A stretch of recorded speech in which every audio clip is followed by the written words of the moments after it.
What's going on, everyone?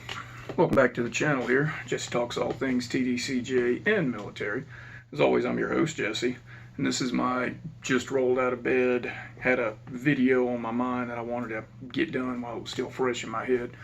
We're going to continue on with our series of what would you have done had you been in my position. But before we do that, I want to address the last video. It garnered quite a bit of comments, okay? Unfortunately, only about 4 of those comments can be seen. That's because all the other comments ended up in the hidden filter. Now, the way YouTube works, it has certain filters that a creator can apply to their channel. Depending on what type of content that it is, they might not allow certain languages, certain subjects. That's something that a creator sets up. I set mine to the absolute loosest filter that it could be. Not appropriate for children, age restricted, all those kinds of settings, because I wanted everyone to be able to be as honest with me as they could about this particular topic. Unfortunately, I can't allow all the comments to go through. YouTube will move them over to the hidden filter. Anything that comes off as abusive, demeaning, or hateful to what YouTube considers hateful within its community guidelines end up in there. And when I told you guys to beat me up, some of you did. And I'll say some of it was pretty bad. Okay, I'm the only one that can see those comments, and there's actions I can take. I can block the individual. I can try to send them an email, communicate with them.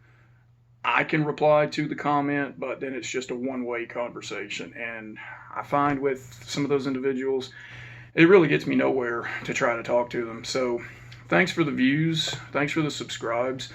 But if you want to contribute to the channel, if you want other people to see what you're commenting so they in turn can comment on it, try to clean it up just a little bit.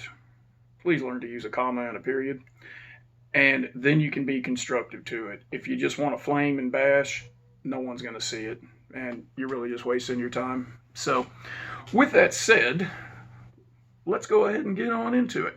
Part 2, what would you have done had you been in my shoes? Okay, we're going to go back to when I was on OJT once again.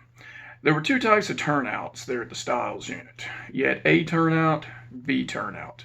What turnout was, when inmates got ready to do their movements, they would come out of the buildings typically in groups, either going to chow, or they would have some kind of a travel card, and they were either going to medical or the law library.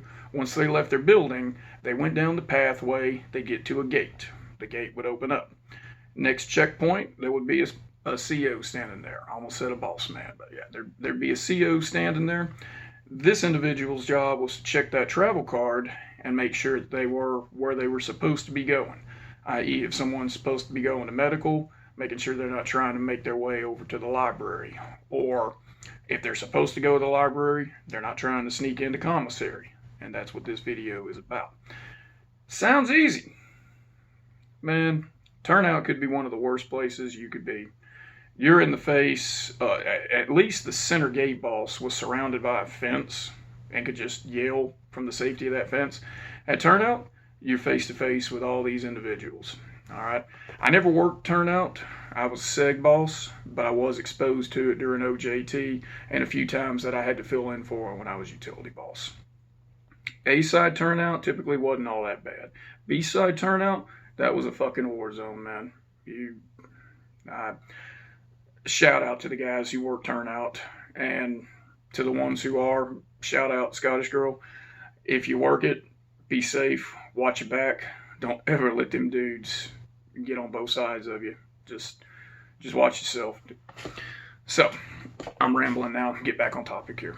Okay, in this particular situation, I'm working turnout, and I'm on OJT, and I'm shadowing the officer who's working turnout. I remember his face. I don't remember his name. I'm sorry. And our job was to check the travel cards of the guys that were coming and going on down, doing the thing. All right, so at some point, we catch us a little break. We go over to the desk. He's showing me the post orders. He's showing me some paperwork. Excuse me. Pause for hydration.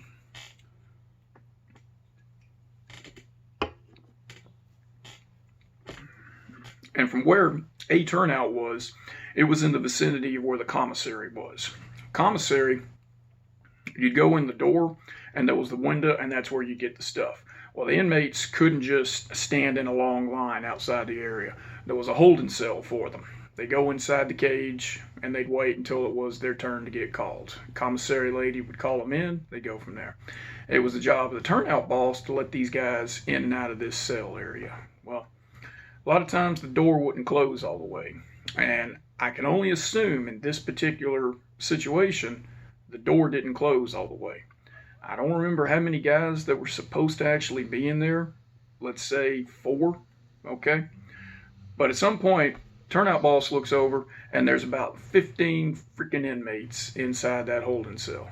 He looks in there, he looks over at me. They ain't supposed to be in there. Why don't you go take care of that? Excuse me. Go figure out who's not supposed to be in there. Like, okay. Here comes the comments. Me being a new guy, I walk over there. Hey, who's not supposed to be in here? What do you think they did? You think they raised their hand? Nope. They didn't even look at me. Most of them were just sitting on the ground. A couple of them were standing up, backs leaning against the wall, just looking off. Didn't even pay me any attention. I asked again. Hey, yo, who's not supposed to be in here? Who ain't supposed to be commissary? This old hand looks at me. Motherfucker, you think we'd tell you even if we weren't? And then he starts laughing. Okay, he's trying to make light of it. All right. Turnout boss, he's there behind me. He's not helping me. And at this point, I realize I don't have control of this situation. I'm not exactly sure what I'm supposed to do. So I threaten him. Okay. If y'all don't tell me who's supposed to be in here, I'm going to clear this whole room out. And at that point, turnout boss goes, whoa, hold on, Carter, hold on. Hey, look. Hey, boss man just asked who's not supposed to be in here. Who's supposed to be in here? Show me your travel cards. And at that point, reaching in pockets, pulling out papers. All right. The 4 guys that were supposed to be in there, now that I'm talking about it, I remember. The 4 guys that were supposed to be in there, they had their cards right there. The other 11 that weren't supposed to be in there, and he goes, all right, let's get them out of place. Case is going on. Dude comes up to the cage, puts his hand, boss man, hey, look, man, I know I ain't supposed to be in here. Man, I ain't had commissary in over 2 months, man. I'm freaking starving. Man, that chow hall's not serving nothing. And at this point, the other guys start chiming in. They hadn't been able to get commissary. They're supposed to be here. It was on the back books.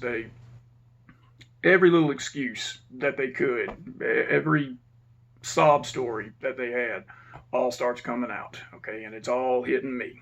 All right. I looked at turnout. Turnout looks at me. He goes, what you gonna do? Stared at each other. Looked over at them. I'm like, I mean, if they need commissary, I guess it's good for them to be able to spend their money, stimulate the prison economy. I mean, it sounds like they need it. Turnout looks over at him. Hey, he's gonna let y'all make it. He walks back to the desk. They quieted down, did their thing. The old hand looks at me. Like, got you, boss. I didn't know what he meant at the time. I thought that was a way of him saying thank you. No, that meant they had got over on me. And they did at that point. So, that's just how it was. A big group of them got over on me. I guarantee they went back to their housing units. They're like, hey, you encounter this motherfucker Carter? Hey, man, he gonna let you make it anytime. Sorry, I gotta fly. Yeah. He gonna let you make it, okay? I didn't set myself up good for success at that point. And it was bad. All right, I'll admit it. I'm honest with you guys. Not every day was a good day. That was a bad day. I let those guys get over. I should have had every one of them pulled out. Should have wrote out of place cases on them and sent them on their way. But I didn't. So, folks, y'all go ahead and tell me what you think.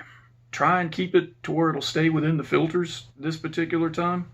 Let me know what you would have done if you would have done the same thing I did, and what you think about the video. Guys, have a great rest of your Saturday. Happy Halloween pretty soon. Hope everyone's got some good plans planned out. I'll see y'all in the next video. Carter's out.